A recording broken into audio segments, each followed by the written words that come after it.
इधर अखिलेश ने मुलायम को दी मुखाग्नि, उधर पीएम मोदी करने लगे मौत की बात। सोनिया का वो बयान जिसने बदल दिया था इतिहास, मोदी ने उसी का जिक्र किया।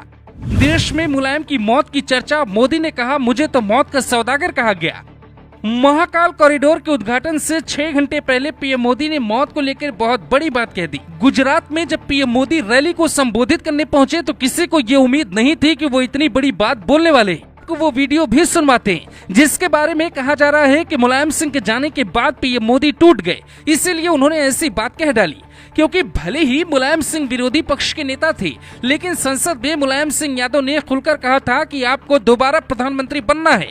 इतना ही नहीं, वक्त बेवक्त दोनों नेता देश के गहन मुद्दों पर चर्चा भी करते थे। तभी तो जब ये खबर पीएम मोदी को लगी तो गुजरात की रैली से ही उन्होंने मुलायम सिंह को श्रद्धांजलि दे दी। पीएम मोदी ने अपने भाषण में ये तक कहा, मैं दिल्ली में बैठा हूँ इसलिए मुझे ज्यादा दूर तक दिखता है। आप स्टेडियम में बैठकर मैच देख रहे होंगे तो आपको पता नहीं चलता होगा कि गेंद कहाँ जा रही, लेकिन टीवी पे सब पता चलता है। पिछले चुनावों में जिन लोगों को गुजरात ने नकार दिया वही अब एड़ी चोटी का जोर लगाने लगे। मुझे परेशान करने में उन्होंने कोई कसर नहीं छोड़ी। गुजरात को बदनाम करने के लिए मुझे कोर्ट कचहरी तक घसीटा गया। वोट के लिए कैसे कैसे खेल होते थे उसकी कोई सीमा नहीं है। हर चुनाव में उन्होंने मेरे खिलाफ अपशब्द बोले। मौत का सौदागर भी मुझे कहा गया, लेकिन गुजरात ने उन्हें हमेशा जवाब दिया।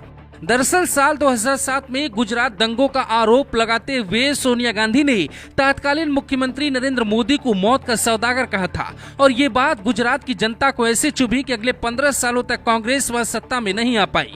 इस बार क्या होगा कहा नहीं जा सकता। पीएम मोदी वही बात जनता को याद दिला रहे हैं। वो खुद कह रहे हैं कि मेरे खिलाफ कई साजिशें रची गई, लोग कोर्ट तक गए। गुजरात दंगे वाले आरोपों से जब पीएम मोदी बरी हुए तब भी उन्होंने भावुक होकर कहा था कि विरोधियों की साजिशें सच सामने आ ही गया, क्योंकि इस दौर में ये कहा जाता था कि सोनिया गांधी अपने बेटे राहुल के लिए मोदी को रास्ते से हटाना चाहती थी, इसीलिए उनके ऊपर दंगे का आरोप डाल के जेल भेजने की पूरी तैयारी थी।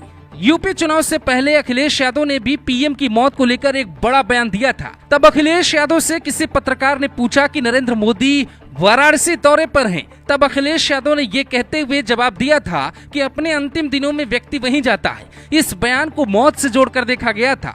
हालांकि पीएम मोदी ये भी जानते हैं कि अगर उनके ऊपर कोई आरोप सिद्ध होता तो उसके बाद उनका भविष्य क्या होता।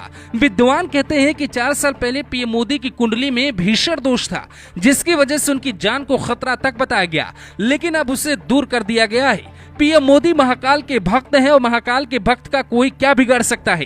काशी से उज्जैन तक की तस्वीरें पीएम मोदी ने ही बदली हैं। गुजरात में भले ही केजरीवाल बीजेपी को टक्कर देने की सोच रहे हो, लेकिन किसी भी भाषण में मोदी उनका नाम तक नहीं लेते। यानी केजरीवाल की अभी इतनी हैसियत नहीं कि मोदी उनका नाम लेकर कद बढ़ाए, क्योंकि पीएम मोदी को पता है कि राहुल गांधी की पदयात्रा और कांग्रेस का नया गेम प्लान ही बीजेपी को भारी पड़ सकता है।